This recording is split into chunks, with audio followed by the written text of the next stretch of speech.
level that nobody's ever seen before.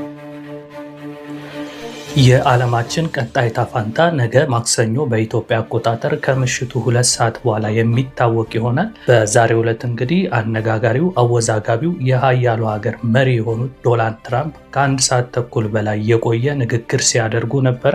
በዛሬውም ንግግራቸው ታዲያ አሜሪካ ለኢራን ያቀረበችው የመደራደሪያ ሰዓታት እንግዲህ እያለቁ እንደሆነ ነው እየተናገሩ ያሉት።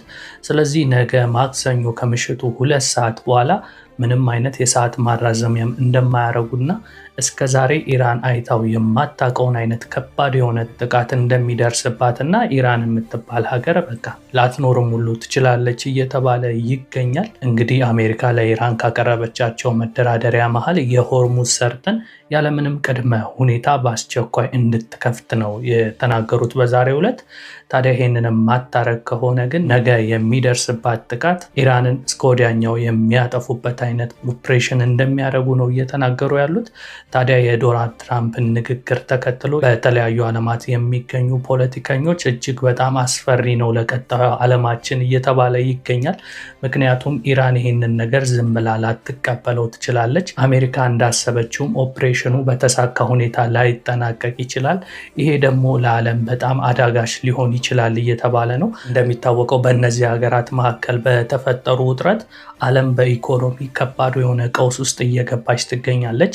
የዛም ማሳያ ኢትዮጵያ ውስጥም እንደምትመለከቱት ከጦርነቱ ጋር ተያይዞ ነዳጅ እጥረት ሁሉ ተከስቶ በተለይ የናፍጣ መኪኖች 5-6 ቀናትን ነው ናፍጣ ለመቅዳት የሚቆዩ የነበረው። ይሄ ደግሞ በሀገር ኢኮኖሚ ላይ የሚያመጣው አንድምታ በጣም ከፍ ያለ ችግር ነው ይዞ የሚመጣው። ምክንያቱም አብዛኞቹ ከባድ መኪኖች ሀገራችን የምትጠቀማቸውን መድኃኒቶች፣ የምግብ አይነቶች እንዲሁም ራሱ ነዳጅንም ጨምሮ የተለያዩ ግብዓቶች ወደ ሀገር ውስጥ የሚገቡት በእንደነዚህ ያሉ ከባድ መኪኖች ነው እና እነዚህ አገልግሎቶች ደግሞ በእንደዚህ አይነት ሁኔታ የሚጉላሉ ሲሆን ህዝቡ ላይ ከባድ የሆነ የኢኮኖሚ ቀውስም ነው የሚፈጠረው።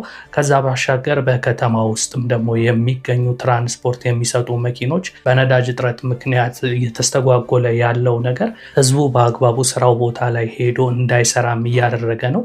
ይሄ ደግሞ በተዘዋዋሪ ለሀገር ኢኮኖሚ ከፍተኛ የሆነ ችግር ነው የሚፈጥረው። ከዛ ባሻገር ደግሞ በመደበኛ ህዝቡ በሚጠቀምባቸው የምግብ የመድኃኒት ይዘቶች ላይ ይሄን ጦርነቱን ተከትሎ በተፈጠረ የዓለም ኢኮኖሚ አለመረጋጋት ምክንያት በፊት ሲሸጥባቸው ከነበሩ ዋጋዎች እጥፍ እየሆኑ በመምጣቱ በህዝቡ ላይ ከነበረው የኑሮ ውድነት በላይ ከባድ የሆነ የኢኮኖሚ ጫና እየፈጠረ እንደሆነ በሀገራችን ላይ እያየን እንገኛለን።